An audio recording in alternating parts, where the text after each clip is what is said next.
우리를 사랑하시는 거룩하시고 자비로우신 하늘에 계신 우리 아버지 하나님, 하나님을 멀리 떠나 죄 가운데 행하던 저희를 불쌍히 계시고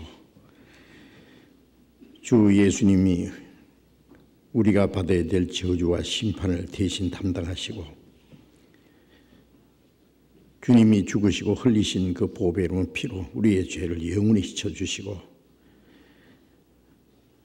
아무 공로 없이 우리를 구원해 주신 그 크고 놀라운 은혜를 인하여 감사를 드립니다.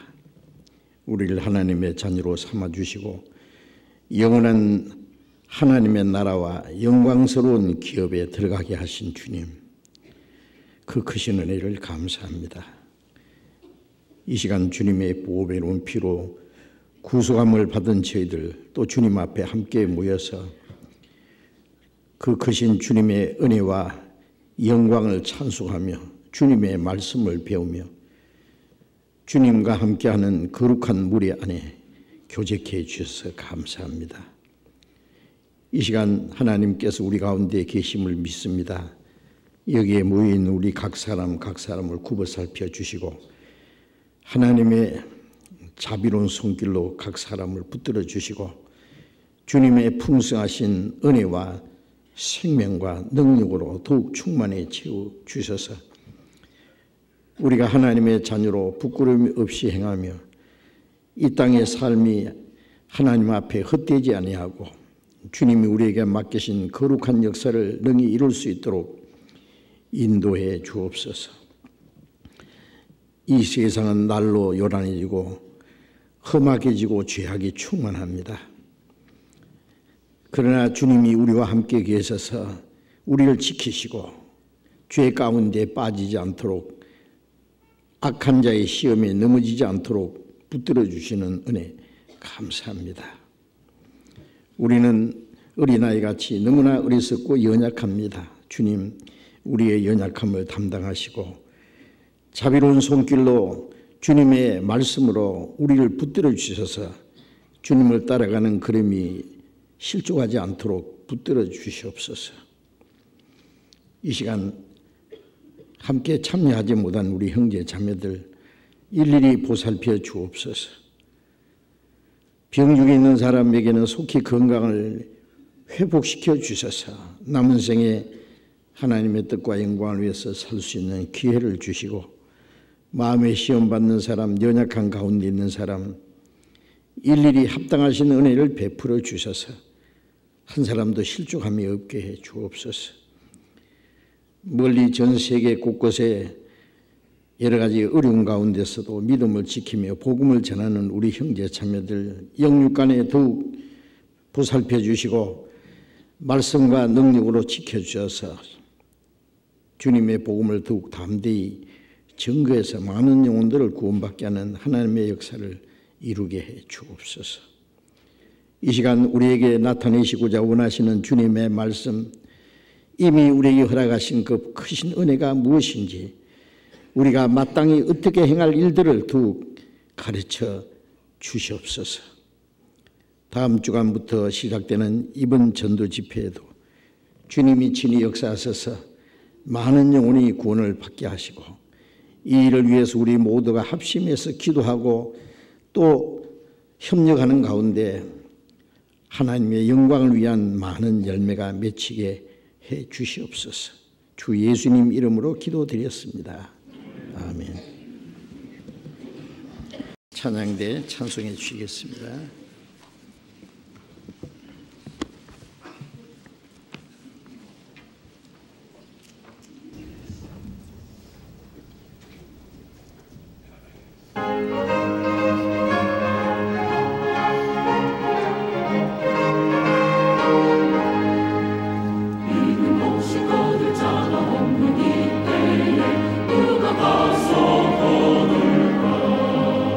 내가 어찌 게을러서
성경 찾겠습니다. 마태복음 13장. 마태복음 13장.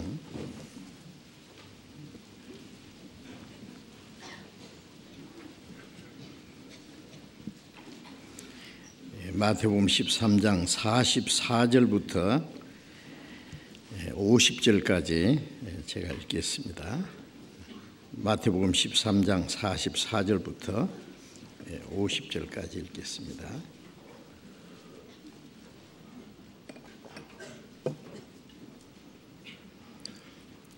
마태복음 13장 44절입니다. 천국은 마치 밭에 감추인 보화와 같으니 사람이 이를 발견한 후 숨겨두고 기뻐하여 돌아가서 자기의 소유를 다 팔아 그 밭을 샀느니라. 또 천국은 마치 좋은 진주를 구하는 장사와 같으니 극히 값진 진주 하나를 만나며 가서 자기의 소유를 다 팔아 그 진주를 샀느니라.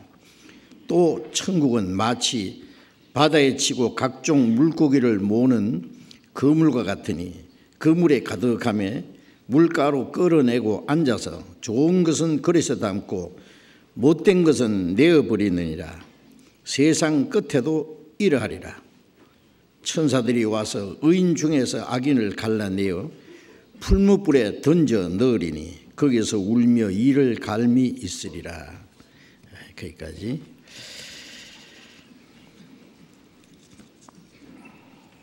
엄청 춥죠? 세상에 태어나서 제일 추운 것 같아요. 제가 2001년 1월 말부터 2월 초까지 모스크바에 처음 전도로 가서요. 얼마나 추운지 한 열흘 있다가 왔는데 가는 날부터 오는 날까지 계속 눈이 하루도 빠짐없이요. 온 천지가 막 이렇게 얼마나 추운지 진짜 그만큼 추운 것 처음 깨달았어요. 그러니까 아주 두꺼운 옷을 입고 털모자를 쓰고 털모자 안 쓰면 큰일 납니다. 머리 다 얼어버려요. 그리고 이제 어디 잠깐 나갔는데요. 요 볼때기는 나왔잖아요. 여기가 떨어져 나가는 것더라고. 와, 진짜. 이번 한파는요, 한국뿐 아니라 미국에도, 유럽에도, 중국에도 아주 우리나라보다 더 심한 한파가 덮쳤고 또 많은 눈이 내렸습니다. 그런데 여기는 눈이 안 왔어요, 그죠? 그런데 되게 추운 것도 좋은 점도 있다고 생각해요. 너무 추우니까 꼼짝없이 밖에 못 나가잖아요. 이번 전도 집회 때 할 수 없이 여기 올 수밖에 없어요. 다른 데 갈 데가 없어. 여기는 훈훈하거든요. 아주 열기에 하나님의 사랑과 은혜와 충만하니까. 그래서 이번에 다른 데 놀러 다니지 못하는 그런 시간이 우리에게는 복음 전할 수 있는 좋은 기회가 되리라고 생각을 합니다. 오늘은 이제 읽은 말씀을 통해서 그 하나님의 은혜가 무엇인지 또 구원받은 그리스도인이 마땅히 어떻게 행해야 될 것인지 그리고 그 결과적인 것이 무엇인지 하는 것을 좀 생각해 보려고 합니다. 예수님이 아주 중요한 귀한 진리를 말씀하실 때에 비유를 들어서 말씀하시기를 좋아하셨어요. 그리고 그 비유는 모든 사람이 일상생활에 다 보고 느끼는 것, 그 쉬운 그런 일들을 비유로 들어서 아주 중요한 진리를 설명하셨습니다. 그래서 마태복음 13장 처음부터 끝까지 그 예수님이 그 바닷가에서 모인 무리들에게 그 비유를 쭉 들어서 말씀하시면서 하늘나라의 비밀을 설명해 주셨습니다. 그 긴 말씀 중에 이제 읽은 말씀은 그 결론적인 말씀이라고 할 수 있겠습니다. 그래서 마태복음 13장 44절 말씀을 다시 읽겠습니다. 천국은 마치 밭에 감추인 보화와 같으니 사람이 이를 발견한 후 숨겨두고 기뻐하여 돌아가서 자기의 소유를 다 팔아 그 밭을 샀느니라. 그 팔레스타인에 자주 전쟁이 있었어요. 옛날에도. 지금도 전쟁이 많잖아요. 옛날에도 그 주변에 있는 나라들이 이스라엘 침공하고 그래서 많은 전쟁이 있었기 때문에 그 사람들이 그 귀한 물건들을, 보화들을 집에 두면은 언제든지 없어질 수 있어요. 그리고 그때는 그 기중품을 보관할 수 있는 금고 같은 것도 없었기 때문에 자기만 알게 몰래 땅에다가 그 보화를 감추두는 일들이 있었습니다. 그래서 이제 전쟁이 지나간 이후에 그 폐허가 됐든지 뭐 황무지가 됐든지 간에 그 숨겨둔 사람은 알기 때문에 가서 오랜 후에 그걸 가서 이제 그걸 찾아오는 겁니다. 자기가 숨겨뒀던 것을. 그런데 그 숨겨둔 사람이 혹 죽고 나면은 아무도 그것을 알지 못해요. 그래서 오랜 후에 우연히 다른 사람이 그 보화를 발견하고 그 캐가는 그런 일들이 있었을 겁니다. 예수님이 그것을 비유를 들어서 아주 중요한 그 진리를 설명하신 거예요. 그래서 그 앞에 보면 38절에 밭은 세상이요 그랬죠. 먼저 이 밭이 무엇인지를 생각해야 됩니다. 밭은 세상을 가리키는 겁니다. 이사야 45장 12절에 보면은 하나님 말씀에 내가 땅을 만들고 그 위에 사람을 창조하였으며, 이 땅은 우리가 사는 이 지구, 이 세상을 가리킵니다. 하나님이 이 지구를 창조하셨죠. 그리고 온갖 식물과 동물을 종류대로 만드시고 마지막에 사람을 만드셨습니다. 이 지구를 만들고 그게 식물과 동물과 온갖 것을 다 만드신 그 목적은 사람을 거기에 두시기 위해서예요. 그래서 이사야 45장 12절에 내가 땅을 만들고 그 위에 사람을 창조했다, 그 말씀하셨습니다. 에레미야 27장 5절에 보면은 내가 땅을 만들고 그리고 사람과 짐승 다 만든 후에 그 모든 걸 사람에게 주었다라고 말씀하셨어요. 그런데 하나님이 만드신 이 땅이 말이죠, 영원히 있는 것이 아니에요. 그래서 히브리서 1장 10절부터 12절 말씀에 보면은 주께서 땅에 기초를 두셨으며 하늘도 주의 지으신 바라 그것들은 멸망할 것이다. 그것들은 옷과 같이 낡아질 것이다. 그러니까 하나님이 만드신 이 땅은 사람을 위해서 만드셨지만은 영원히 두신 건 아니에요.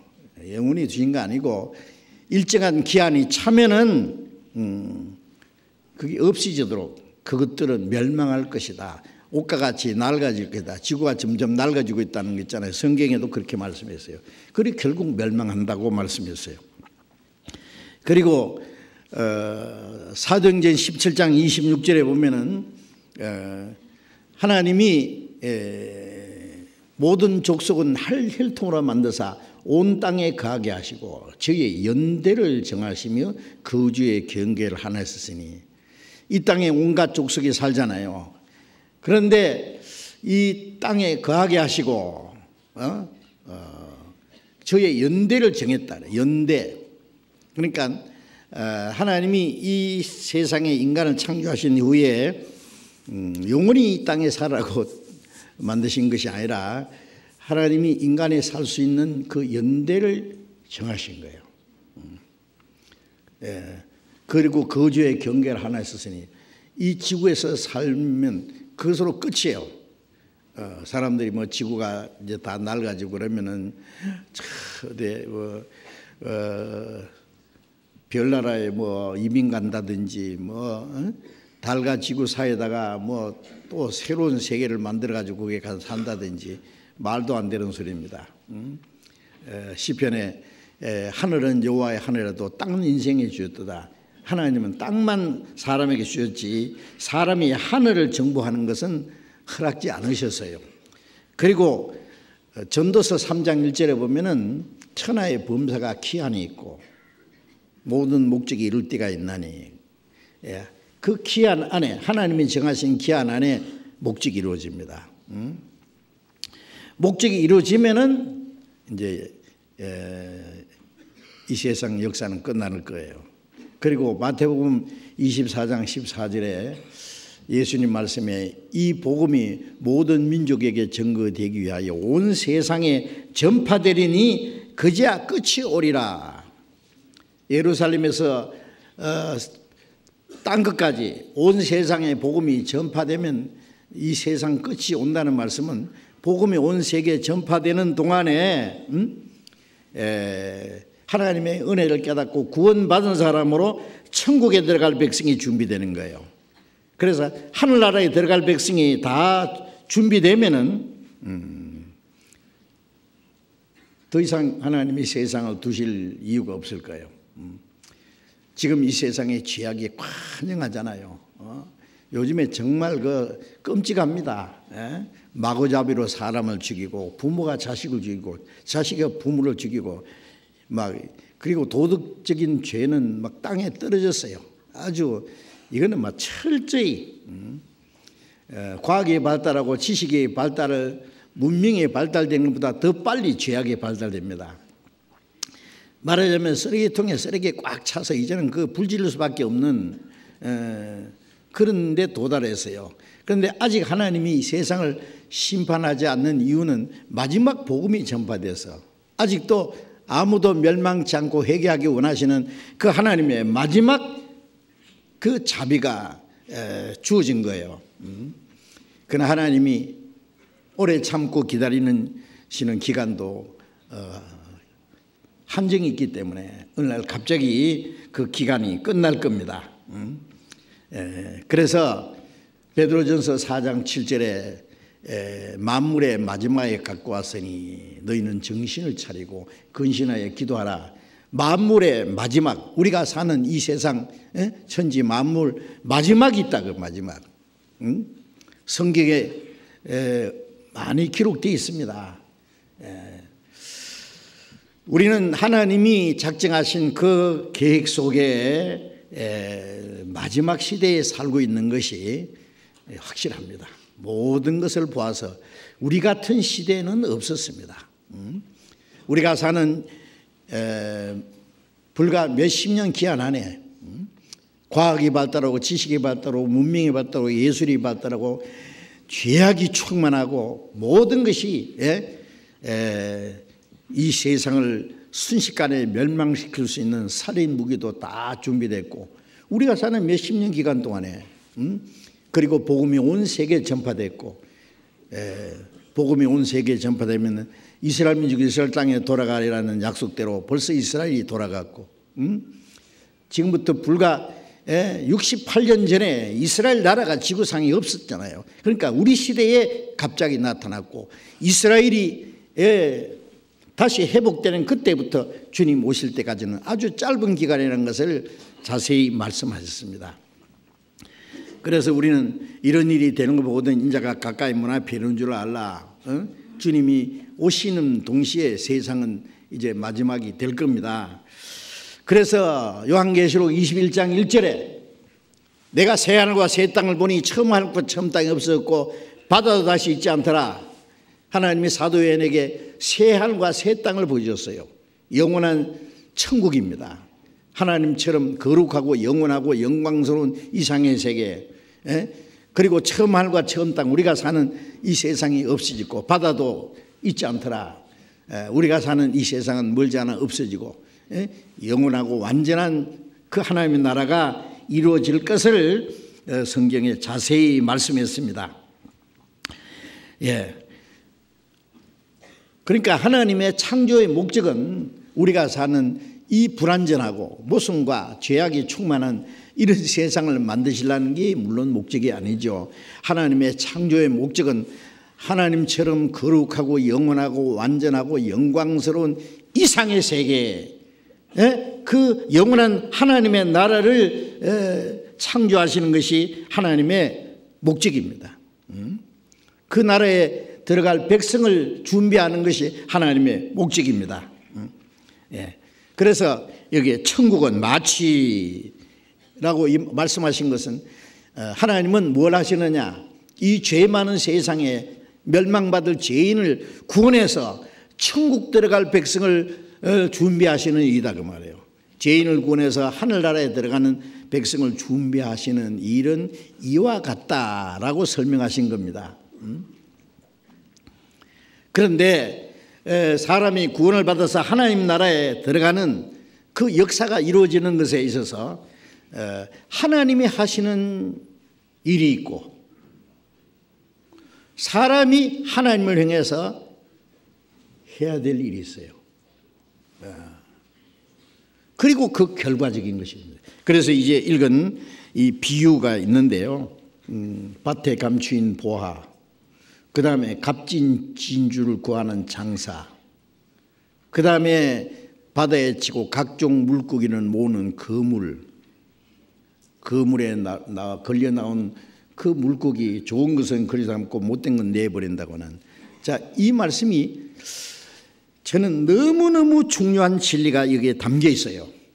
그래서 하나님의 우리를 구원하기 위해 하시는 일과 구원받기 위해서 사람이 해야 될 일, 그리고 구원받은 사람이 결과적으로 하나님 앞에 어떠한 사람이 되어야 할 것을 말씀하셨습니다.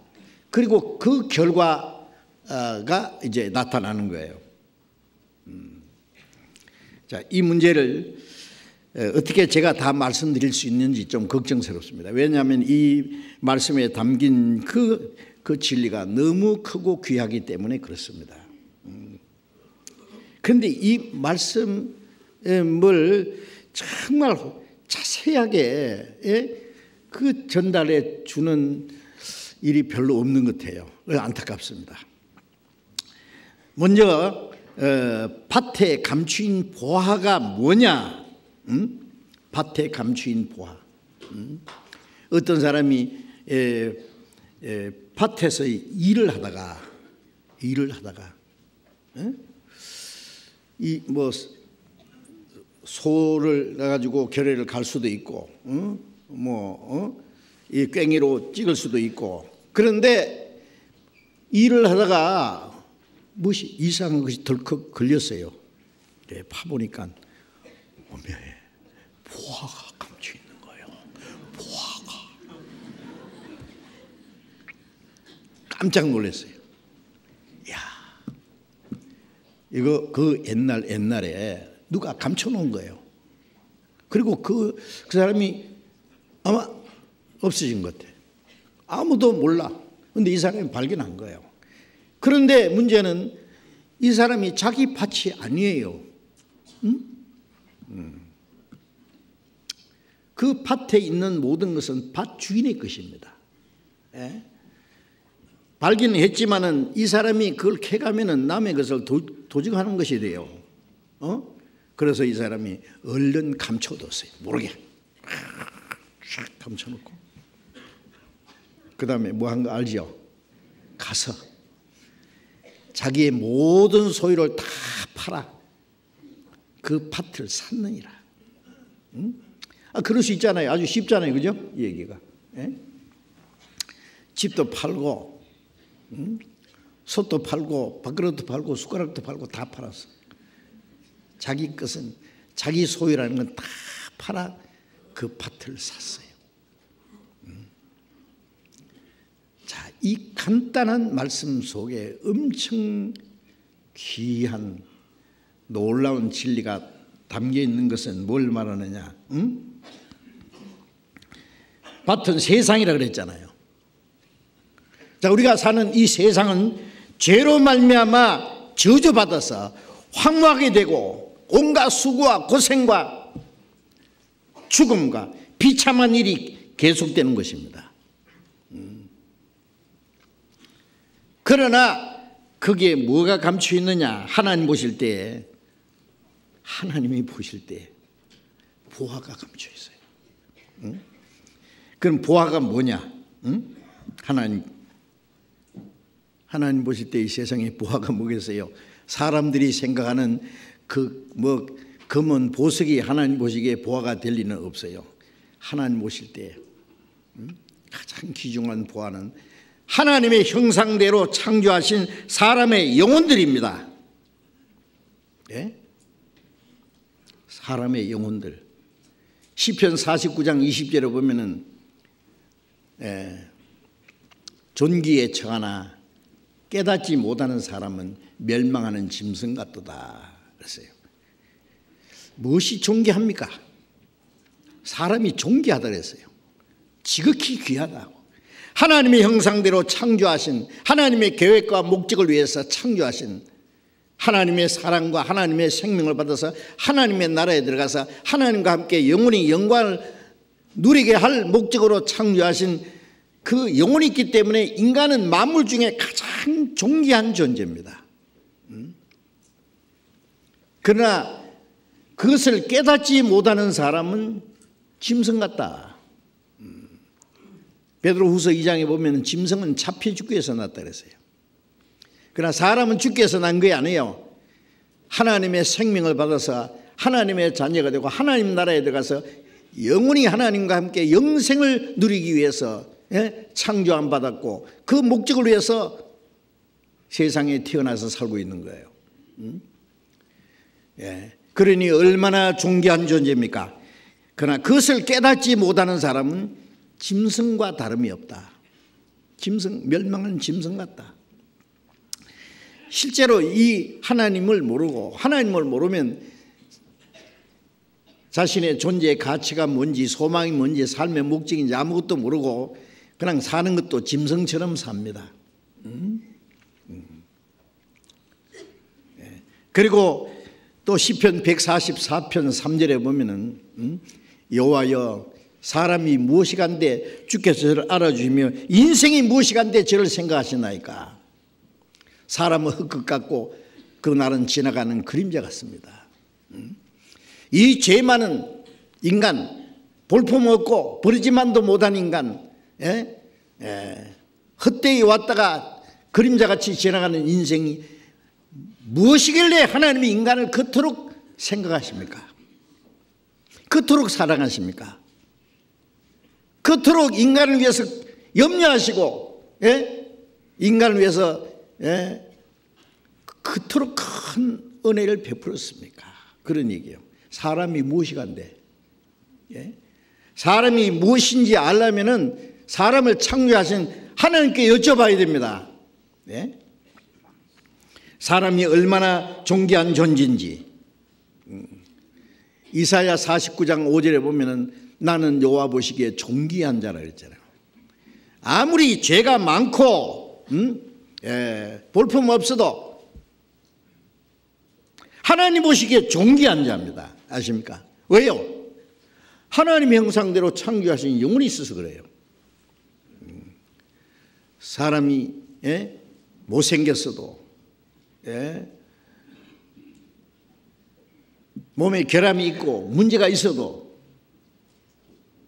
부모가 봤을 때는 그 자녀는 존귀한 존재입니다. 그렇잖아요. 나는 하나님 보시기에 존귀한 자라.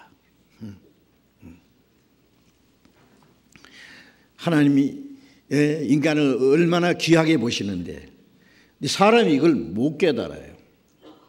아직 그 죽으면 그 말 것을 막 살다가 막 갑니다.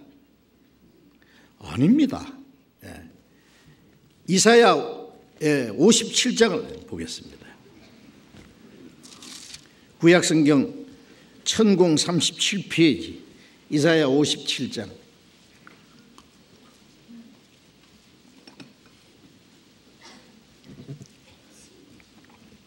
57장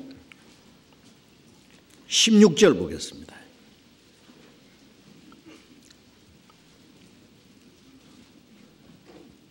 16절 같이 읽읍시다. 내가 영원히 다투지 아니하며 내가 장구인은 노하지 아니할 것은 나의 지은 영과 혼이 내 앞에서 곤비할까 함이니라. 자, 하나님이 인간이 죄를 짓고 타락했지만은 영원히는 다투지 않으며 장구히 내내 끝까지 노하지 않는다. 아담이 범죄함으로 에덴에서 쫓아냈고 땅을 저주해서 수고와 고통과 죽음을 주었지만은 영원히 노한 건 아닙니다. 인간이 영원히 멸망하는 걸 원하지 않습니다. 내가 영원히는 다투지 아니하며 장구히 노하지 아니할 것은 나의 지은 영과 혼이 하나님이 자기 형상대로 창조하신 그 영혼이 내 앞에서 곤비할까 멸망할까 한다고 말해요. 자식이 잘못해도 부모가 꾸짖고 때려주지만은 죽기까지 때리지는 않습니다. 그렇잖아요. 사랑하니까 자기 자식이니까. 하나님이 사람에게 고통을 주셨습니다. 수고를 주셨습니다. 예레미야 애가 3장 33절에 보면은 내가 사람에게 고통을 주신 것은 수고와 고통을 주신 것은 본심이 아니다. 그러죠. 하나님이 인간에게 수고와 고통과 모든 걸 주신 것은 본심이 아닙니다.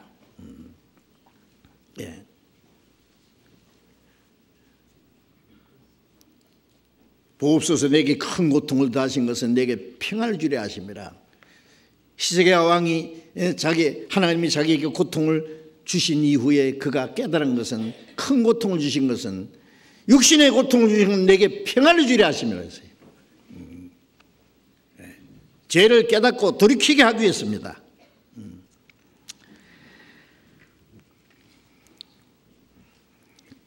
그래서 하나님의 형상대로 창조하신 영혼이 있기 때문에 아무리 죄가 많아도 하나님이 사랑하십니다. 사람을 기중히 여깁니다.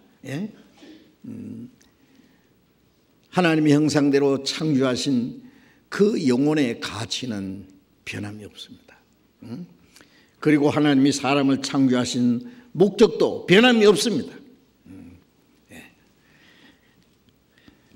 인간이 범죄해서 멸망하게 됐지만은 그 속에 하나님이 형상대로 창조하신 영혼이 있기 때문에 그 하나님의 목적과 계획을 위해서 창조하신 존귀한 존재들이다 그 말이에요. 이사야 43장 4절에 보면은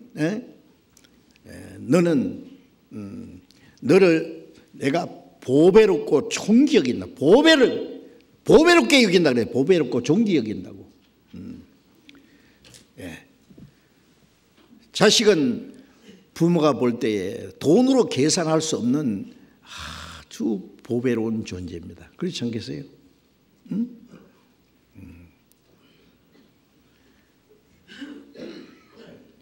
어떤 부모가 자식을 사랑하고 귀하게 여기는 것에 비교할 수 없어요. 하나님은 우리를 얼마나 귀히 여긴지 아십니까? 얼마나 하나님 보시기에 존귀한 존재인지 아세요? 보배덩어리요. 보배덩어리. 내가 너를 보배롭게 여긴다 그래요. 보배롭게.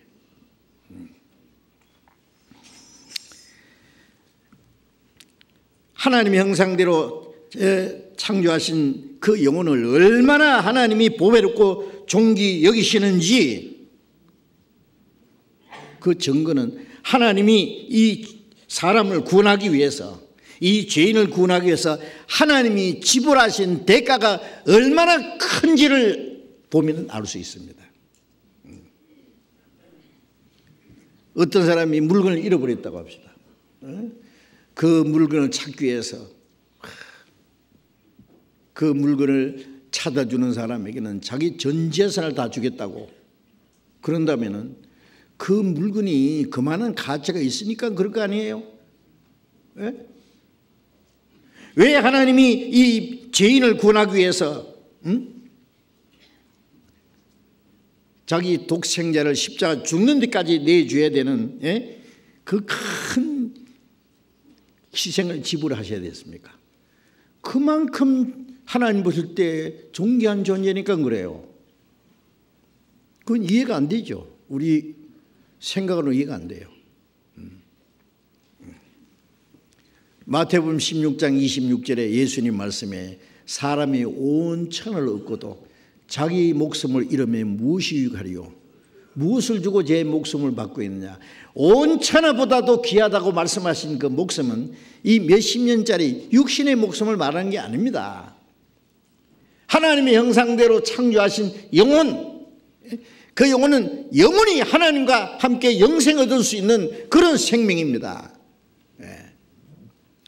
이 세상에 부귀 영화 명예 권세 온갖 것을 다 얻었다고 할지라도 그 영혼의 귀한 영생하는 그 영혼에 대한 그 가치와 비교할 수 있겠느냐고 말해요.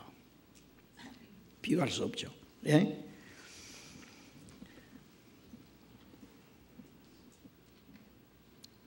인류의 조상 아담은 범죄함으로 죄값으로 팔려서 사탄의 권세에 넘겨졌습니다. 그래서 누가복음 4장 5절에 보면은 마귀가 예수님께 나타나서 그랬죠. 순식간에 온 천하 영광을 보이면서 하는 말이 이것은 내게 넘겨준 것이므로 내가 원하는 자에게 주노라. 네가 내게 절만하면 이것을 네게 주겠다. 마귀 말입니다. 이 모든 건 내게 넘겨준 것으로 누가 아담이 마귀에게 넘겨준 거예요. 창세기 2장에 하나님이 아담에게 모든 걸 다스리는 권세를 주셨는데 범죄함으로 마귀에게 넘겨줬어요. 하나님 섬긴 대신에 마귀를 섬겼어요. 그때부터 세상 임금은 마귀라 그러죠. 근데 마귀는 예수님에게 자기 절하면 이걸 주겠다는 거예요. 예수님은 그 아담 안에서 죄값으로 팔린 이 죄인들을 구원하기 위해서 자기 목숨을 속죄 제물로 죽으시기 위해서 오신 거예요. 인간은 죄값으로 팔렸습니다. 그래서 사람의 영혼을 구원하기 위해서는 하나님의 독생자가 죽으심으로 그 죄값을 지불하셔야 됐어요. 이사야 40장 2절에 보면은 그 죄악의 사함을 입었느니라. 그 모든 죄를 인하여 여호와 손에서 배나 받았느니라. 하나님이 그 죄값을 배나 갚아줬다. 인간이 지은 죄보다 훨씬 더 비싼 값을 지불했습니다. 그 값이 뭡니까? 하나님은 자기 소유를 다 팔아 그 밭을 샀느니라. 하나님이 보시는 세상입니다. 그 밭을 사기 위해서 자기의 모든 소유를 다 팔았다는 건 하나님의 독생자는 하나님의 모든 겁니다. 어떤 사람이 너무너무 중요한 일을 위해서 돈이 문제가 아니라 자기 독생 하나밖에 없는 가장 귀중한 독생자를 죽는 데까지 값으로 지불한다면 그 이상 값을 지불할 수 없어요. 하나님의 독생자는 하나님의 모든 것입니다. 요한복음 3장 16절에 하나님이 세상을 이처럼 사랑하사 독생자를 주셨으니 세상에 있는 사람들, 아담 안에서 죄로 팔린 영혼들, 하나님을 멀리 떠나 이뤄진 영혼들, 심판과 영원한 멸망을 받아야 될 죄인들을 구원하기 위해서 하나님의 모든 것, 자기 독생자를 죽는 데까지 내어줬습니다. 하나님은 이 죄인들을 구원해서 원래 사람을 창조하신 목적대로 하나님의 나라에 데려가시기 위해서는 그 죄값을 지불하는 역사를 하나님이 이루셔야 돼요. 그러면 안 됩니다. 그래서 그리스도께서 자신을 속죄 제물로 들이심으로 말미암아 하나님의 공의를 완성하셨어요. 하나님의 공의는 죄 샀은 사망입니다. 하나님의 공의로운 심판은 죄인들은 심판받아서 영원히 지옥 가는 거예요. 그것을 눈 감아준다면 하나님은 공의롭지 못한 분입니다. 하나님은 공의로운 분이기 때문에 죄값을 지불하지 않으면 이 죄인들이 죄에서 해방될 수 없어요. 그래서 죄인들이 받아야 될 그 공의로운 심판을 대신해서 자기 독생자를 죽는 데 내어주세요. 한 사람이 모든 사람을 대신해 죽었다 그러죠.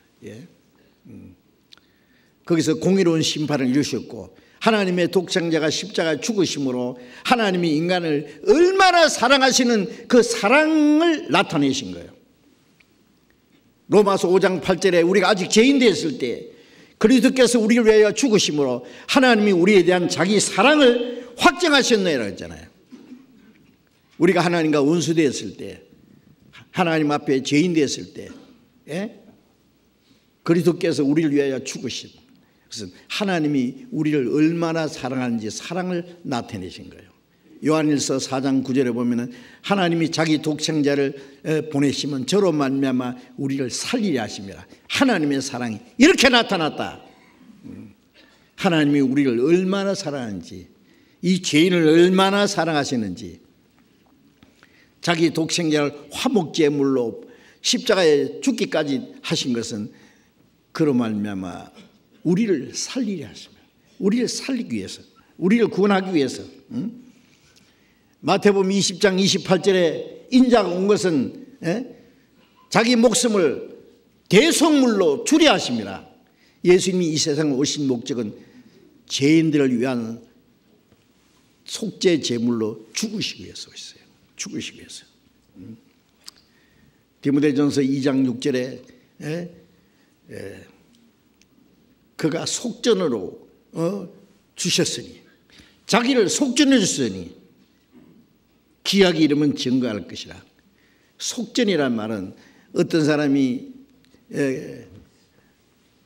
그 값으로 노예로 팔려가면은요, 쇠고랑이 다 끌려갑니다. 그 사람을 그 쇠고랑이에서 해방시키려면 어떻게 해요? 돈을 줘야 돼요. 그때 주는 돈을 속죄해요. 속하는 돈. 우리는 죄값으로 팔려서 지옥 가고 있는데 예수님 자신이 속전으로 주셨어요. 자기 목숨을 속전으로 주셨고 그 보배로운 피를 다 쏟아 주셨습니다. 하나님은 죄인을 구원해서 하나님의 자녀로 삼으시고 영원히 하나님과 함께 영광을 얻게 하기 위해서 그토록 비싼 대가를 지불해 주셨습니다. 로마서 8장 32절에 하나님께서 자기 아들을 아끼지 아니하고 우리 모든 사람을 위하여 내어주셨다. 하나님은 자기 아들을 우리 모든 사람을 위하여 아끼지 않고 내어주셨다 그랬어요. 네? 그 크신 사랑을 우리가 어찌 다 청량할 수 있겠습니까? 자, 사람이 이 밭을 산 것은 농사 지으려고 산 거 아니에요. 뭐 밭에 있는 나무를 잘라 쓰기 위해서 뭐 돌을 캐내기 위해서가 아니에요. 그 밭에 감추인 보화를 캐내기 위해서. 왜 하나님이 세상을 그처럼 사랑해서 비싼 대가를 지불하셨느냐? 세상에 있는 사람들의 영혼을 구원하기 위해서입니다. 이 세상에 있는 모든 사람들은 하나님의 독생자가 죽으심으로, 피 흘리심으로 이미 구속되었습니다. 그 죄값을 다 지불했습니다. 베드로전서 1장 8절에 너희가 조상 때부터 내려온 망령된 행실에서 구속된 것은 어린아 금같이 없어질 보배로 한 것이 아니라 하나님의 어린 양 같은 그리스도의 보배는 필요한 것이라. 이 세상에 어떤 보배가 귀한 것이 아니라 하나님의 독생자가 죽었다. 그 보배로운 피를 흘리셨다. 그렇게 비싼 대가를 지불했어요. 우리를 구원하기 위해서. 그게 첫 번 비유 비밀입니다. 아십니까? 그 밭에 있는 보화는 자기 소유가 어디로 넘어갔는지, 자기를 이제 캐기 위해서 새로운 주인이 값을 엄청난 값을 지불하고 사줬는지 모를 거예요. 그렇죠? 우리가 하나님을 알지 못할 때에 하나님이 우리를 사랑하셨습니다. 우리가 죄인 됐을 때 그리스도께서 우리에 죽었습니다. 우리가 그를 알지 못할 때 주님이 우리 죄값을 다 지불해 주셨습니다. 보라, 세상 죄를 지고 가는 하나님의 어린 양, 세상 죄를 다 그가 지고 가셨고 그 세상 죄에 대한 심판을 그가 받았고 그 죄를 다 갚아주셨습니다. 여호와 손에서 그 모든 죄를 인하여 배나 받아내라, 배나 갚아줬습니다. 이제 마태복음 13장 다시 돌아가 봅시다.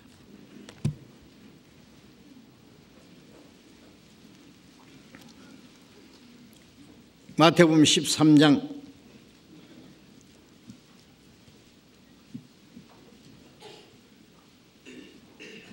45절 보겠습니다. 45절.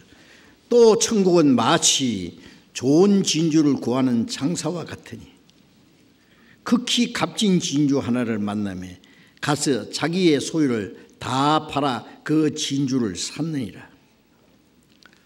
자, 이 첫 번 그 밭에 감추인 부화를 발견하고 자기 소유를 다 팔아 그 밭을 샀다는 말씀은 하나님이 세상을 사랑해서 이 사람 영혼을 구원하기 위해서 하나님이 값을 지불하는 것을 가르치는 것이고, 이 두 번째에 천국은 마치 좋은 진주를 구하는 장사와 같다 하는 것은 그 영생을 얻기 위해서 사람이 해야 될 일을 가르치는 겁니다. 여기 이 장사하는 사람은 무슨 돈을 버는 게 목적이 아니라 좋은 진주 하나를 얻고자 하는 것이 목적이었어요. 좋은 진주, 이 사람 평생에 좋은 진주. 옛날에도 이 진주는 값진 것입니다. 그리고 좋은 진주입니다. 진주도 별로 안 좋은 진주가 있어요. 그렇죠? 아주 좋은 진주를 구하는 장사. 그런데 이 사람 이 진주 저 진주 보다가 이것도 아니고 저것도 아니고, 그런데 어느 날 깜짝 놀랐습니다. 내가 찾던 게 여기 있잖아. 극히 값진 진주 하나를 만났다 그랬어요. 야, 내가 찾던 게 이거구나. 그래서 자기 소유를 다 팔아 그 진주를 샀느니라. 자, 이 간단한 비유지만은요, 엄청 귀한 진리가 또 안에 담겨 있어요. 사람은 무엇을 사모하는 마음이 있습니다. 아시죠?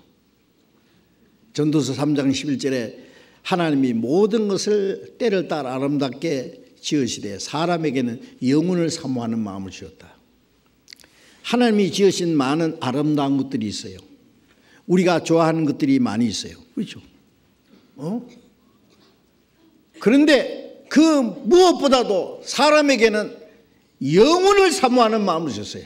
하나님이 주시기 원하는 것은 영원한 생명입니다. 영원한 하나님의 나라입니다. 하나님처럼 영생하기 위해서 하나님의 형상대로 창조하신 거예요. 그래서 영혼을 사모하는 마음을 주셨어요. 그 영혼의 요구입니다. 짐승은 영혼이 없기 때문에 육체적인 조건만 이루어지면 만족합니다. 먹을 거 풍부하고 환경 편안하고 많고 수컷 있고 새끼 낳고 살면 그것으로 만족해요. 그 이상 요구는 없어요. 사람은 이 세상 온갖 것 다 있어도 결코 만족이 없는 이유는 그 속에 하나님의 형상대로 창조하신 영혼의 요구가 있어요. 하나님을 간절히 사모합니다. 로마서 1장 19절에 저희 속에 하나님을 알만한 마음, 하나님이 이것을 제게 보이셨네. 하나님을 찾고자 하는 마음, 그리고 영원히 살고자 하는 마음, 하나님 형상대로 창조하신 영혼의 요구입니다. 그런데 어떻게 하면 영생 얻느냐 그 말이에요. 어떻게 하면 영혼으로 가느냐 그거예요. 하나님은 사람에게 영원한 세계로 가는 길을 주셨습니다. 요한복음 14장 6절에 예수님이 내가 그 길이요 진리요 생명이니 나로 말미암지 않고는 아버지께로 올 자가 없느니라고 하셨잖아요. 예수님은 인간 세계에서 영원한 세계로 가는 길을 열어주셨어요. 왜 하늘에서 땅에 오셨느냐? 땅에 있는 사람을 하늘나라 데려가시기 위해서. 왜 하나님의 사람처럼 되느냐? 사람을 하나님처럼 되게 하기 위해서.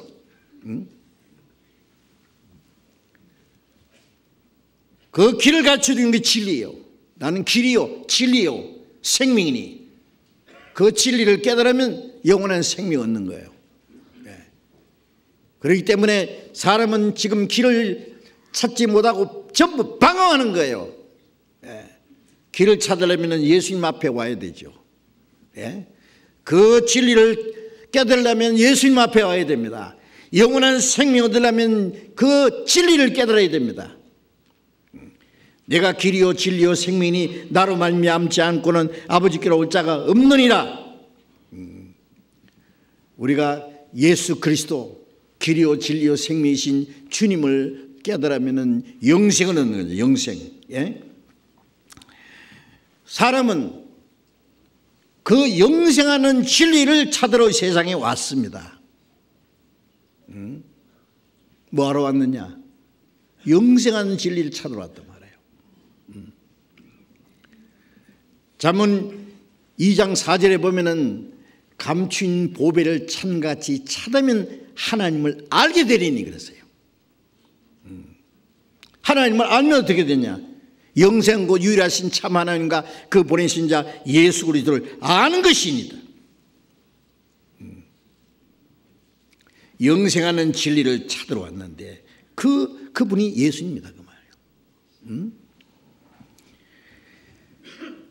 사람들은 무엇을 찾기 위해서 바쁘게 다니고 헤매고 있는데 자기가 얻어야 될 가장 귀중한 것이 무엇인지 모르는 거예요. 그렇잖아요. 석가는 찾아도 못 얻었고, 진시황은 잘못 찾았습니다. 엉뚱한 데서 찾는 거예요. 세상 사람들도 엉뚱한 데서 헤매고 있는 거예요.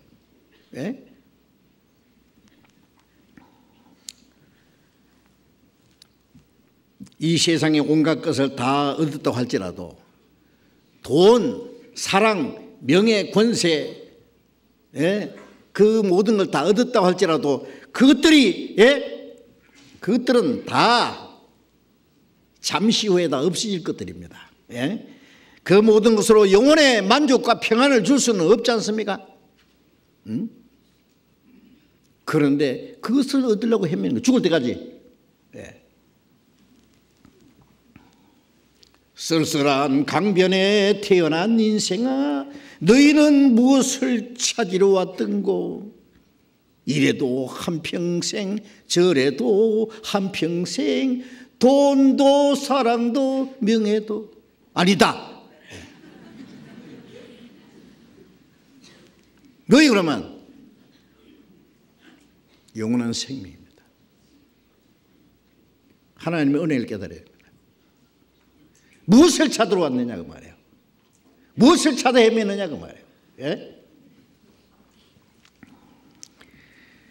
누가복음 12장 20절에 그 부자가 열에 썰물을 많이 쌓아두고 내 영혼아 편히 쉬고 먹고 마시고 즐거워 하자. 하나님이 이 어리석은 자야. 어리석기는 영혼이 그런 거 먹고 마시고 즐거워한다 그랬어요?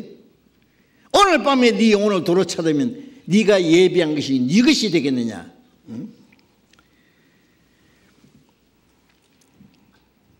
욥기 19장 26절에 나의 이 가죽 이것이 썩은 후에 내가 육체 밖에서 하나님 보리라. 예? 멀잖아 죽어서 육체 밖에 영혼이 나가서 하나님 앞에 가서 심판을 받아서 영원한 곳으로 가야 되는 인간이 뭘 찾아 헤매느냐 그 말이에요. 예? 이 땅에 사는 동안에 무엇을 준비했냐 그 말이에요. 자기를 위해서. 예? 자기에게 무엇이 가장 귀중한 것인지를 모르고 헤매는 거예요. 예. 다윗은 그렇게 고백했습니다. 다윗이 주변의 나라 다 정복하고 통일을 이루었을 때 하나님 앞에 기도하는 내용이 시편 39장 6절에 보면은 세상 사람들이 헛된 일에 분유하며 재물을 쌓아나 누가 취할는지 알지 못하나이다. 주여 내가 무엇을 바라리요? 나의 소망은 주께 있나이다. 다윗은 알았습니다. 세상이 얼마나 헛된다는 거 알았습니다. 자기가 왕이 있지만은 그 날도 하나님 보실 때는 없는 것 같다. 손놀림만. 그러니 내가 무엇을 원하리요? 나의 소망은 주께 있습니다. 우리의 소망을 하나님께 둬야 되죠. 이 땅에 무슨 소망이 있어요? 보세요. 소망 없어요. 아무리 많은 재산을 쌓아놔도 병들어 죽음이 가까우면 무슨 소용이 있으며 명예 권세 다 얻었다고 할지라도 그게 자기에게 무슨 행복을 주겠어요? 다 소용없는 짓입니다. 인간은 너무나 어리석어요. 엉뚱한 데서 찾는 거예요. 그래서 값진 진주를 찾는 것은 영생하는 진리를 찾아야 돼요. 그 영생하는 진리를 간절히 찾아야 됩니다. 마태복음 7장 6절에 거룩한 것을 개에게 주지 말고 너희 진주를 돼지 앞에 던지지 마라. 그것은 돼지는 꽉 밟아요. 돼지는 진주 귀한 거 모르죠. 그 똥 묻은 발로 진주를 꽉 밟아서 그냥 시궁창에 집어넣어 버려요. 귀한 줄 몰라요. 사람이 무엇이 귀한지 모르는 사람에게는 진리를 깨달을 수 없습니다. 주시지를 않습니다. 잠언 보겠습니다. 잠언 3장.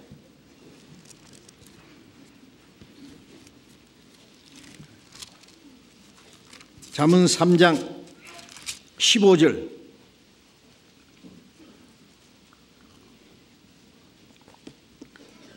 잠언 3장 15절을 같이 읽읍시다. 지혜는 진주보다 귀하니 너희 사모하는 모든 것으로 이에 비교할 수 없도다. 지혜는 진주보다 귀하니. 이 잠언은 지혜가 무엇인지를 가르쳐 주는 겁니다. 지혜가 누굽니까? 예수님입니다.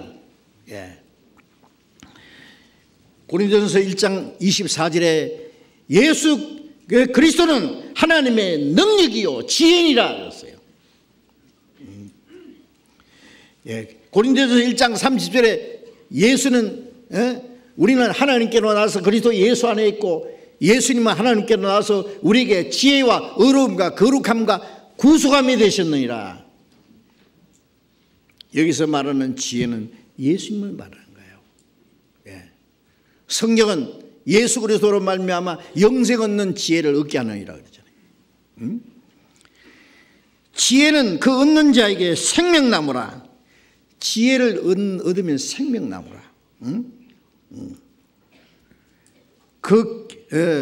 지혜는 진주보다 나으니, 자, 진주보다 나으니 너희 사모하는 모든 것으로 이에 비교할 수 없도다. 예수 그리스도로 말미암아 하나님의 은혜로 죄사함 받고 구원받고 영생 얻는 진리와 비교할 수 있는 것이 어디 있겠어요? 거기에 비교할 만한 가치 있는 것이 어디 있겠어요? 예? 예수 그리스도로 말미암아 영생 얻는 이 지혜, 예? 지혜는 진주보다 귀하니 너희의 사모하는 모든 것을 이에 비교할 수 없도다. 극히 값지한 진주 하나를 만났다는 거 뭘 말하는 거예요? 첫 번 비유에서 하나님이 세상을 사랑하시고 하나님이 사람의 영혼을 하나님의 형상대로 창조하신 영혼을 존귀 여기시고 그 영혼을 구원하기 위해서 하나님이 자기 독생자를 희생하기까지 십자가 죽기까지 하심으로 속죄 제사를 제물을 드렸다. 구속의 역사를 완성하셨다는 그 진리가 극히 값진 진주입니다. 그걸 발견한 거예요. 예. 그 진리를 발견한 것 말고 우리 영혼이 구원받을 수 있는 길이 어디 있겠어요? 그래서 18절에 또 같이 읽읍시다. 지혜는 그 얻은 자에게 생명나무라. 지혜를 가진 자는 복되도다. 그 지혜는 그 얻은 자에게 생명나무라. 아담이 범죄함으로 생명나무 열매를 감춰버렸잖아요. 그런데 예수님이 십자가에 죽으심으로 그 죄값을 갚으시고 이제 생명을 다시 주셔서 영생하는 열매를 주셨어요. 나는 하늘에서 내려온 산떡이니 사람이 이 떡으로 영생하리라. 그 진리를 깨달은 것이 뭐예요? 영생이요. 예? 나를 믿는 자는 영생을 가졌다 그래요. 예. 그 지혜는 얻은 자에게 생명나무라. 지혜를 가진 자는 복되도다. 정말 복된 거죠. 예? 예수님은 우리의 지혜입니다. 예. 십자가의 도는 멸망하는 자들에게는 미련한 것이고 구원은 우리에게는 하나님의 능력이요 하나님의 지혜입니다. 값진 진주는 간절히 찾는 자의 눈에만 발견되는 거예요. 마태복음 7장 7절에 찾으라 그러면 만날 것이요. 에레미야 29장 13절에 전심으로 나를 찾고 찾으면 나를 만나리라. 전심으로 마음을 다해서 찾고 계속적으로 찾아야 해요. 간절히 찾아야 돼요. 하나님 만나줘요. 일본의 우찌무라 간조라고 하는 굉장한 학자입니다. 그분이 마음에 참 평안을 얻기 위해서 여러 가지로 노력을 했어요. 그 우찌무라 간조가 쓴 책이에요. 구안록이라는 책을 제가 읽어봤는데 그분이 학문에서 문학에서도 찾아보고 또 종교생활도 해보고 자선사업도 해보고 아무리 해봐도 참 평안이 없었다. 그런데 예수 그리스도로 말미암아 하나님의 은혜를 깨닫고 참 평안을 얻었다. 그 사람은 거듭난 사람이에요. 예수 그리스도로 말미암아 요한복음 14장 27절에 내 평안을 너에게 주노라. 내가 주는 평안은 세상이 주는 것 같지 아니하리라. 주님이 주시는 평안, 주님이 주시는 참 만족, 행복. 네. 간절히 찾는 사람에게 하나님이 만나 주셔요. 그런데 네. 사람들이 그것을 찾지 않고 엉뚱한 데서 헤매. 네? 간절히 찾는 사람. 네.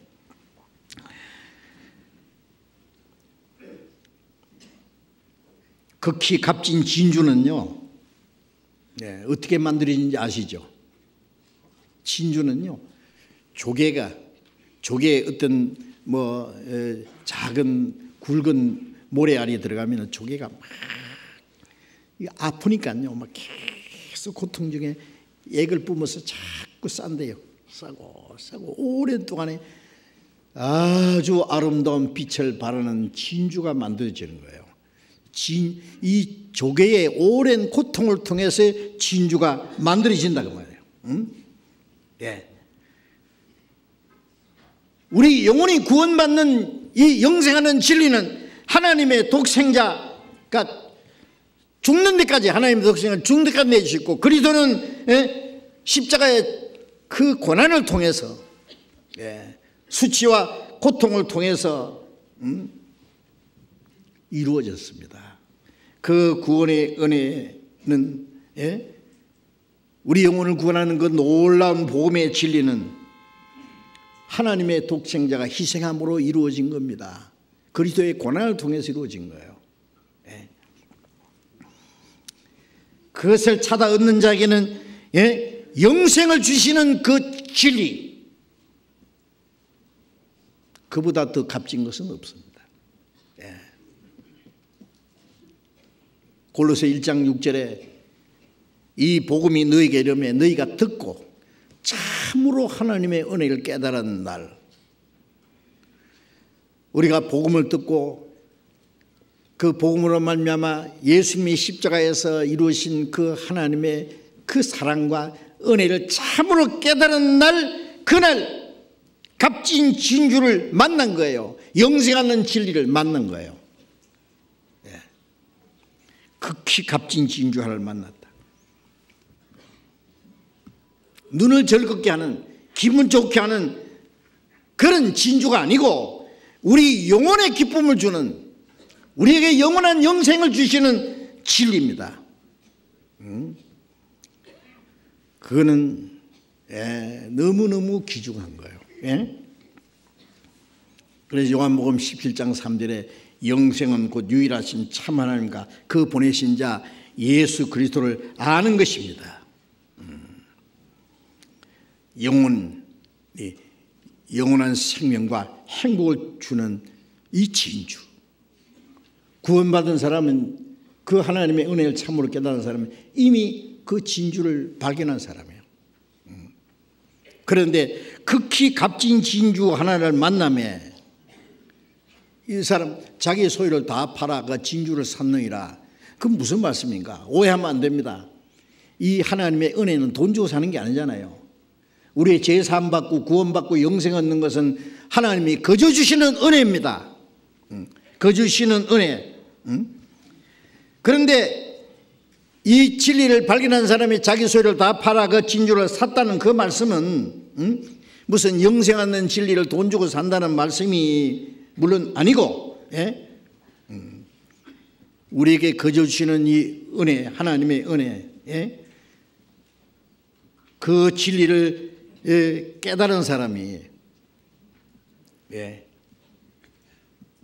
영생을 얻은 사람이 하나님을 위한 생애가 완전히 하나님께 자신을 바쳐지는 생애가 될 것을 가리킨 거예요.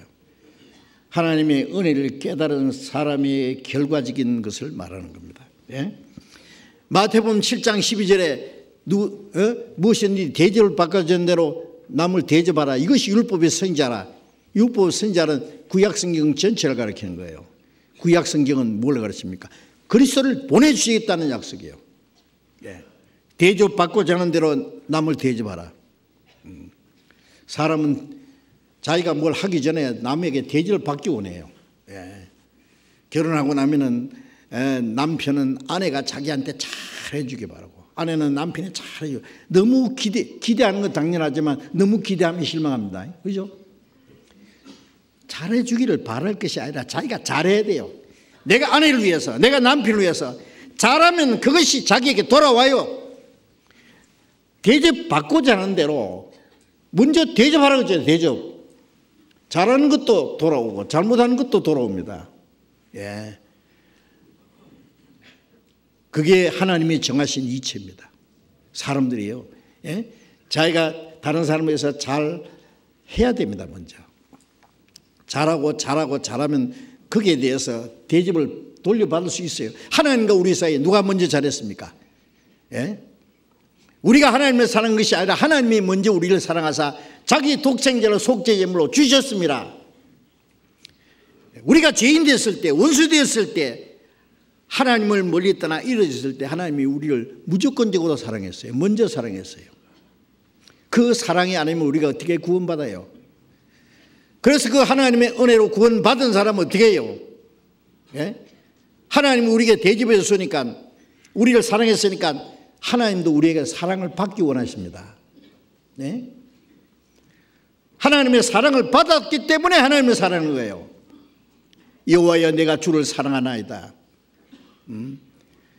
베드로가 주를 위해서 죽겠다고 그랬어요. 예수님은 필요 없다고 그랬습니다. 예수님이 베드로를 위해서 죽지 않는데 베드로가 주를 위해서 죽는 것은 틀린 거예요. 그는. 예. 먼저 주님이 베드로에서 죽은 후에, 베드로가 그 사랑을 깨달은 후에 베드로가 그 사랑에 끌려서 주를 사랑하고 주를 위해서 죽기까지 해야 돼요. 베드로가 예수님이 베드로에서 죽으시고 베드로가 주님을 3번이나 부인한 죄까지 다 사해 주신 후에 예수님이 베드로에게 네가 나를 사랑하느냐 3번 물으셨고 3번 다 베드로는 내가 주를 사랑하는 줄 주께서 아시나이다. 정말 베드로는 사랑했습니다. 베드로는 주를 위해서 거꾸로 십자가 죽었습니다. 바울 사도는 주님의 사랑을 깨달았습니다. 그리고 고린도후서 5장 14절에 그리스도의 사랑이 우리를 강권하신다. 바울 사도는 그 주님의 사랑에 끌려서 평생 살았습니다. 그리고 주님을 위해서 살다가 주를 위해서 죽었습니다. 목이 잘리고 죽기까지 했습니다. 하나님은 우리를 자기 독생자를 죽는 데까지 마음을 다하고 목숨을 다해서 우리를 사랑하셨어요. 그리고 뭐라고 하십니까? 우리에게 사랑을 요구하십니다. 사랑을 요구하십니다.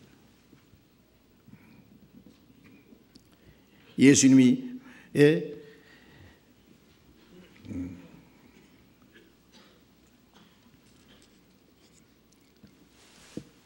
자기 아들이나 어미나 아들이나 딸을 나보다 더 사랑하는 자가 내게 합당치 않다고 그랬잖아요. 그렇죠? 왜 그렇게 말씀하십니까? 주님은 이 세상에 무엇보다도 우리를 더 사랑했어요. 부모가 우리를 사랑하지만 부모가 우리 영혼을 구원할 수 있습니까? 우리를 대신 죽을 수 있습니까? 아무도 할 수 없는 일을 하나님이 하셨습니다. 우주 만물을 창조하신 거룩하고 영광스러운 그 하나님이 자기 독생자를 죽는 데까지 내주셨습니다. 시편 116편 12절에 여호와께서 내게 주신 모든 은혜를 무엇으로 보답할꼬? 무엇으로 보답할꼬? 우리는 주님을 해서 100번 죽어도 은혜를 갚지 못하잖아요. 그 하나님의 은혜를 깨닫는 결과가 뭡니까? 고린도후서 5장 15절에 그가 모든 사람을 대신하여 죽으시면 산자들로 하여금 다시는 저희 자신을 위해 살지 않고 저희를 대신하여 죽었다가 사신 자를 위하여 살게 하려 합니다. 우리를 대신해 죽으심을 우리를 살려주신 그 주님을 위해서 살게 하려 합니다. 다시는 저희 자신을 위해서 살지 않고. 로마서 14장 7절 8절에 우리 중에 자기를 위해 사는 자 없고 자기를 위해 죽는 자도 없도다. 살아도 주를 위해서 죽어도 주를 위하여 죽나니 사나 죽으나 주의 것이라. 주님이 비슷한 그 대가를 줘서 우리를 사셨기 때문에 우리는 주의 것입니다. 사나 죽으나 주의 것이라. 네. 이제 내 영혼도 내 몸도 내 모든 건 주님의 것인 줄 압니다. 내가 믿는 하나님, 내가 나를 위해서 십자가 죽으신 주님을 위해서, 그리고 내가 믿는 진리를 위해서 내 모든 걸 주님께 바치는 걸 말하는 거예요. 그 진주 하나님이 우리에게 주신 그 큰 은혜를 깨달은 결과적인 걸 말합니다. 주님의 그 크신 사랑을 깨닫고 구원받은 사람이 그 생애가 하나님을 향해서 완전히 변화되는 것은 너무나 당연한 일입니다. 저는 구원받았다는 사람이 아무 변화가 없는 걸 보면 이상합니다. 구원받은 사람이 주를 진정으로 사랑하는 마음이 없는 걸 보면 정말 슬픕니다. 주님에서 간절히 살고자 하는 마음이 없는 거 보면 정말 이해할 수 없습니다. 우리를 구원하기 위해서 자기의 거룩한 생명을 버리시고 우리를 멸망에서 구원해 주신 하나님 아버지와 예수 그리스도는 우리의 모든 것을 다 우리의 생명과 우리의 재물과 우리의 모든 걸 바쳐서 섬김 받으시기에 합당하시고 그 모든 걸 바쳐서 그 주님을 위해서 진리를 위해서 희생하는 것은 너무나 당연한 사실입니다. 그건 하나님의 진리를 깨닫는 사람의 결과적인 겁니다. 주님은 우리를 얼마나 대접해 줬어요. 우리가 그 은혜를 어떻게 보답할 수 있겠어요? 말할 수 없이 그 크신 은혜, 갚을 수 없는 은혜. 갚을 수는 없지만 주를 위해서 살아야 될 거 아니에요. 내 영혼도 내 몸도 내 모든 것 다 주님의 것이라는 걸 알고 그 주님을 위해서 내가 믿는 진리 위해서 내 모든 걸 다 바치는 생활을 해야 됩니다. 주님은 우리를 사랑하셔서 귀한 생명을 주셨으니 우리도 세상에 무엇보다도 주님을 더욱 사랑합니다. 그거는 생명을 받은 결과입니다. 요한일서 4장 19절에 우리가 사랑하면 그가 먼저 우리를 사랑하셨습니다.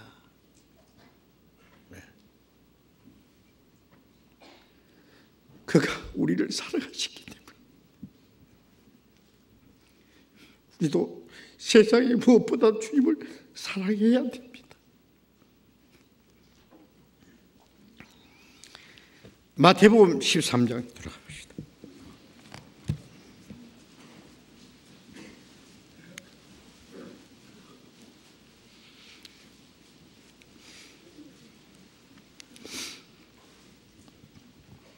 마태복음 13장 45절 또 천국은 마치 좋은 진주를 구하는 장사와 같으니 극히 값진 진주 하나를 만나며 자기 소유를 다 팔아 그 진주를 샀느니라. 또 천국은 마치 바다에 치고 각종 물고기를 모으는 그물과 같으니 그물에 가득하며 물가로 끌어내고 앉아서 좋은 것은 그릇에 담고 못된 것은 내보내느니라. 세상 끝에도 이러하리라. 천사들이 와서 의인 중에서 악인을 갈라내어 풀무불에 던져 넣으리니 거기서 울며 이를 갈미으리라. 이 세 번째 비유는 앞에 있는 두 비유의 결과적인 것을 말씀하는 겁니다.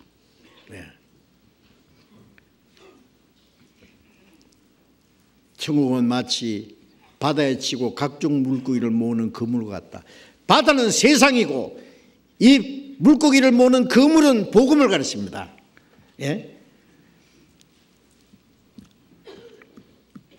예수님은 제자들을 갈릴리 바다에서 그 그물 던지는 곳에서 부르셨습니다.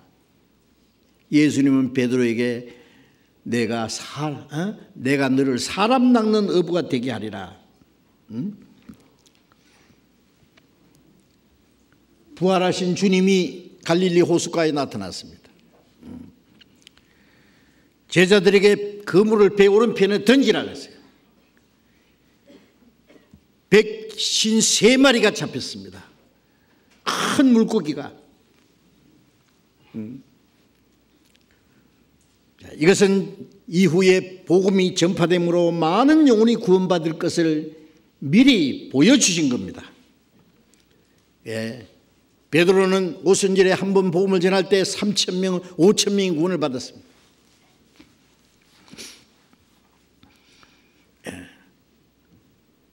그물을 던져서 각종 물고기는 이 세상에 온갖 각종 인간들을 말하죠.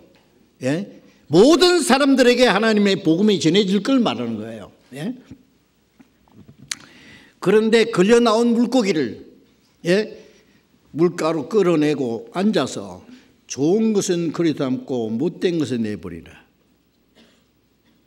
세상 끝에도 거라리라. 자, 이게 무슨 말씀입니까? 제가 그 어부 물고기 잡는 형제가 있었어요. 그래서 물어봤어요. 그 물에 걸려 나온 고기 중에 내버리는 게 있느냐 하니까 있다 그래요. 어떤 건 내버리냐 했더니 못 먹는 거. 예, 물고기도 못 먹는 것이 있어요. 예? 못된 것입니다. 그거는. 못된 건 걸려 나왔어도 내버리고 좋은 것은 그리스도 한번 가져가요.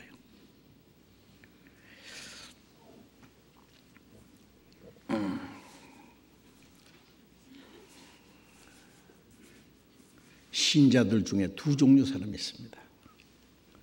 세상 사람들 중에 믿는 사람, 이 거물에 걸려 나온 사람은 일단 믿는 사람이에요. 그렇죠? 믿는 사람 중에 두 종류가 있을 겁니다. 왜? 참으로 믿는 사람, 참된 그리스도인이 있고 그렇지 못한 그리스도인이 있습니다. 그리스도인이라는 말이 좀 모순이죠. 성도란 말도 함부로 쓰면 안 되는데 참 성도가 있고 참 성도가 아닌 사람이 있을 거예요. 예수님이 죽으시기 전날 밤에 제자들에게 떡을 떼어 주시면서 먹어라. 이거는 너희를 위한 내 몸이라. 예수님이 십자가 죽으심으로 생명이 떡이 되어 주실 걸 말한 거예요. 부활하신 예수님이 제자들에게 나타나서 너에게 먹을 것이 있느냐. 구운 생선 한 토막을 드렸죠. 예? 누가복음 24장에 보면은 부활하신 예수님 제자들 앞에서 구운 생선 한 토막을 받아서 제자들 보는 데서 잡수셨어요. 뭘 말합니까? 예수님이 배가 고파서 잡수셨겠어요? 아니죠. 죽으신 예수님은 우리에게 생명의 떡이 되어 주셨고 부활하신 예수님은 우리에게 달라고 합니다. 뭘? 생선을 달라고 해요. 바다에서 세상에서 마음대로 살던 거기서 우리가 구원받아서 완전히 굽어서 토막나서 주님께 드리는 한 마리 생선처럼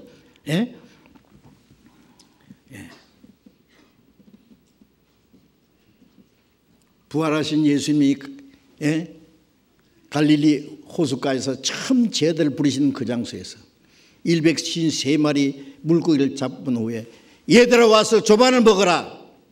언덕에 가보니까 숯불이 있고 거기에 떡과 생선이 놓였습니다.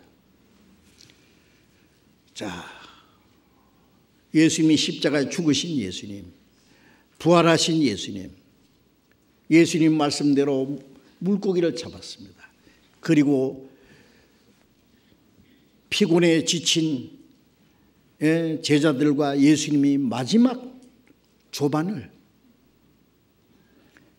주님과 함께 먹는 조반을 먹는 그 장면을 한번 상상해 보세요. 얼마나 아름답겠어요. 주님이 준비하신 떡과 생선. 떡은 주님이 죽으심으로 우리에게 생명을 주신 거예요. 생선은 구원받은 사람이 주님께 자기를 바치지는 걸 말해요. 요한계시록 3장 20절에 내가 문 밖에서 문을 두드리니 누구든지 내 음성을 듣고 문을 열면 내가 그에게로 들어가 그로 더불어 먹고 그는 나로 더불어 먹느니라. 우리가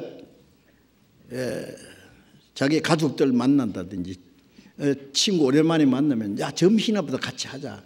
이 먹는다는 것은요 교제를 말하는 거예요. 교제. 나는 그로 더불었고 그는 나로 더불으리라. 우리는 주님을 먹어서 생명을 얻었고 우리는 구원받은 이후에 온전한 순종을 주님께 순종을 희생적인 순종 온전한 순종을 주님께 바치면 그 주님은 순종을 받아 잡신 거예요. 우리는 구원을 받았고 우리는 순종을 바치는 거예요. 그래서 주님과 우리와 교제가 이루어지는 거예요.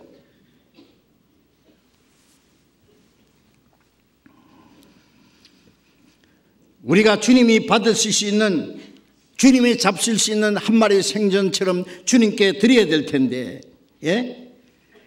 그것은 온전한 순종을 말합니다. 희생적인 순종을 말합니다.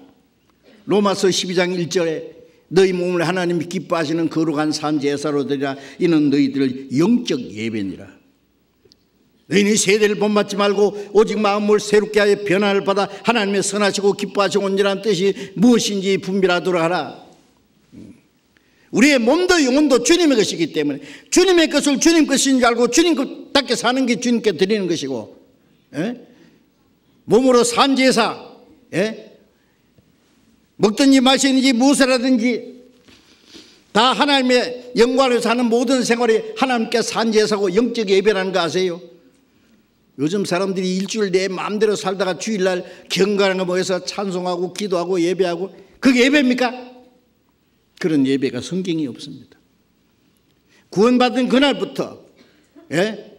우리의 말하고 행동하는 것, 살아가는 전부 주님 뜻대로 사는 것, 하나님의 뜻과 영광에서 살아가는 생활 전부가 산제사고 영적 예배고, 하나님의 선하시고 기뻐하시고 온전한 뜻이 무엇인지 분별하고 그 하나님 뜻대로 사는 그 생활이 하나님께 드리는 겁니다. 예. 왜 온전한 헌신이에요? 그게, 예? 그걸 하나님이 받으십니다. 그걸 하나님이 우리에게 요구하시는 거예요. 그런데 마태복음 7장 9절에 이런 말씀이 있죠. 아들이 떡을 달라면 떡 대신에 돌을 주겠느냐, 생선을 달라면 뱀을 주겠느냐. 주님은 우리에게 떡을 주셨습니다. 그런데 주님은 우리에게 생선을 달라는데 뱀을 내밀면 되겠어요? 뱀은 불순종의 자식입니다. 마태복음 23장 32절에 이 뱀들아 독샤의 새끼들아, 예? 마귀를 가르치는 거예요. 불순종은 전부 마귀에 나온 거예요. 불순종. 예? 주님은 우리에게, 예? 먹을 게 있느냐 하고 근데 생선을 드려야 되는데 뱀을 한 마리 드려. 불순종을 드리면 되겠느냐고. 우리는 주님께 무엇을 드리랍니까? 예? 무엇을 드려야 되겠습니까? 예? 온전한 순종을 드려야 되지 않겠습니까? 예? 진리를 찾던 사람이 그 진리를 깨달아서 이제 구원받은 사람이 하나님의 영광을 위해서, 진리를 위해서 자기를 온전히 바친 생활, 그것은 좋은 물고기가 되는 겁니다. 그게 거듭난 그리스도인의 증거입니다.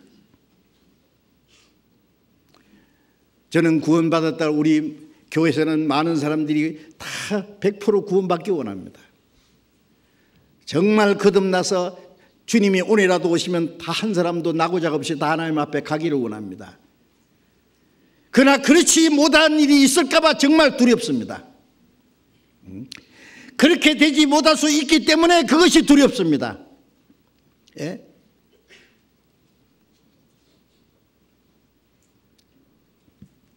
주님 보실 때 정말 좋은 물고기일까? 주님이 잡수실 수 있는 좋은 물고기일까? 네? 세상 끝에도 그러하리라. 마지막입니다. 의인 중에서 악인을 갈라내어 풀무불에 던져내리니 거기서 슬피 울며 이를 갈면서이라. 이 세상에서 악인 중에서 의인을 갈라냈어요. 구원받은 사람은 의인이라 그럽니다. 의인 중에서 악인을 갈라내는 건 구원받은 사람 중에 가짜를 또 갈라내는 거예요. 네. 창세기부터 요한계시록까지 빛과 어둠을 가르쳤죠. 궁창 위의 물과 궁창 아래 물로 바다와 육지를 가르쳤죠. 카인과 아벨을 가르쳤죠. 예? 이스마엘과 이삭을 가르쳤죠. 에서와 야곱이 갈라졌죠. 신약 시대 와서는 곡식과 가라지, 알곡과 쭉정이, 좋은 물고기와 못된 물고기, 넓은 길로 가는 사람과 좁은 길로 가는 사람, 좁은 물로 가는 사람, 주여 주여 해서 하면서 정말 거듭난 사람 천국 가는 사람이 있고, 주여 주여 해도 주님이 모른다고 하는 사람이 있습니다. 여러분, 어물쩍해서 천국 갈 줄 생각하지 마십시오. 참으로 하나님의 그 은혜를 깨닫고 확실한 구원을 받았어야 되고, 구원받았으면 그리스도인으로서 확실하게 살아가셔야 됩니다. 구원받자마자 금방 천사가 된다는 말은 아닙니다.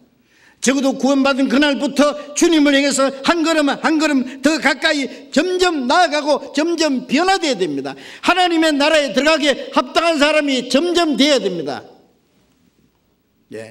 세상에 살지만은 우리는 세상에 속한 사람이 아니고 세상에서 구별된 사람입니다. 하나님의 나라에 들어가기 위해서, 하나님의 영광을 위해서.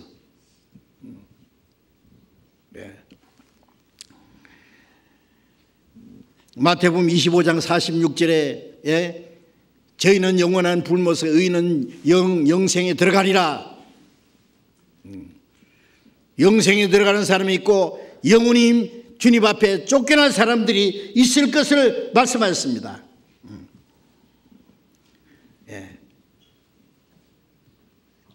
주님 오실 날이 멀지 않습니다.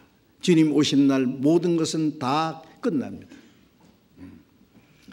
우리가 신앙생활할 수 있는 시간도, 주를 위해서 살아가는 생활도, 복음을 전할 수 있는 시간도 끝날 겁니다.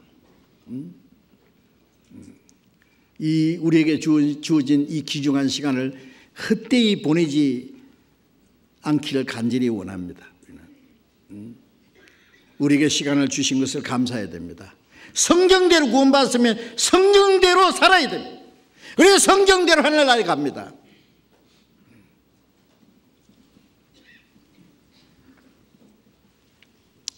우리 자신을 반성하고 정말 내 자신이 믿음에 있는가, 정말 확실히 구원받은가, 구원받았으면 그리스도인으로서 합당하게 살아가는가 다시 반성해야 됩니다. 그리고 올바로 살아야 됩니다. 내일부터 열리는 이번 전도집회, 이것이 마지막 우리에게 주신 기회라고도 한번 생각해 보십시오. 새해 첫 집회입니다. 우리가 최선을 다해서 우리 청년들이 전도지를 가지고 저 전철역 앞에 곳곳에 다니면서 그 전도지를 나눠준다는 말 들었어요. 그건 필요합니다. 용기를 내십시오. 듣든지 아니 듣든지 전해야 됩니다. 아직 구원받지 못한 우리의 가족들, 우리의 친구들, 이웃 사람들, 한 사람의 영혼을 천하보다 귀중히 여기는 그 하나님의 마음을 가지고 우리도 더 많은 영혼이 구원받도록 이번에 여러분들이 함께 기도하고 함께 참여해 주시기 바랍니다. 내가 죽지 않고 살아서 여호와 행사를 선포하리로다는 말씀대로 구원받은 사람이 이 땅에 살아있는 이유가 주님을 사랑하고 주를 위해 사는데 그 구체적인 것이 복음을 전하는 거예요. 자기 영혼 구원받은 것이 귀중한 줄 알면 다른 영혼이 구원받는 것도 귀중히 여겨야 됩니다. 이번에 집회기간 동안에 시간을 같이 해 주시기 바랍니다. 장소를 같이 해 주시기 바랍니다. 마음을 같이 해 주시기 바랍니다. 같이 수고해 주시기 바랍니다. 한 사람이라도 구원받게 하기 위해서 우리가 마음을 다해서 우리가 복음을 전하면 하나님이 우리 가운데 역사하셔서 많은 영혼이 구원받게 하실 겁니다. 너희가 열매를 많이 맺어야 아버지께서 영광을 받으실 것이라 했어요. 많은 영혼이 구원받아야 하나님께 영광이 됩니다. 한 사람도 빠짐없이 이번 전도 집회에 참여해 주시고 함께 수고해 주시기 부탁합니다. 기도하겠습니다. 자비로우신 우리 아버지 하나님, 하나님을 멀리 떠나 죄 가운데 행하던 저희들, 하나님 앞에 심판과 멸망을 받아야 마땅하지만은 우리를 불쌍히 여기시는 주님의 그 크신 사랑으로 우리의 영혼을 천하보다 귀중히 여기시고 존귀 여기시고 사랑하신 주님, 하나님의 독생자를 아낌없이 우리를 모든 사람을 구원하기 위해서 죽는 데까지 내어주신 주님, 그 크신 사랑을 깨닫고 구원받은 저희들, 이제 남은 생에 참으로 주님을 사랑하고 주님을 위해서, 복음을 위해서 순종하며 살기를 원합니다. 주님 말씀과 사랑의 손길로 더욱 붙들어 주시고 남은 생에 하나님의 뜻과 영광에서 살아갈 수 있도록 주님을 따르는 걸음이 실족하지 않도록 붙들어 주시고 우리의 남은 삶을 통해서 하나님 아버지께 영광이 되게 해 주시옵소서. 멀잖아 다시 오시는 주님 앞에서 모든 사람들이 하나님 앞에 심판받을 때 칭찬과 존귀와 영광을 받기에 합당한 사람이 되게 하시고, 나쁜 생선처럼 주님 보시기에 합당치 못한 사람이 우리 중에 없기를 진심으로 원합니다. 내일부터 열리는 이번 전도 집회에 주님이 친히 역사해 주시옵소서. 이 일을 위해서 우리 모두를 주님 뜻대로 귀하게 사용해 주옵소서. 더 많은 영혼들을 주님 앞으로 인도해서 이번에도 많은 영혼이 구원받음으로 하나님께 영광이 되게 해주시고, 멀자나 다시 오시는 주님 앞에 부끄럼 없이 설 수 있도록 주님, 우리 모두를 주님 뜻대로 사용해 주시고 인도해 주시옵소서. 주 예수님 이름으로 기도드렸습니다. 아멘.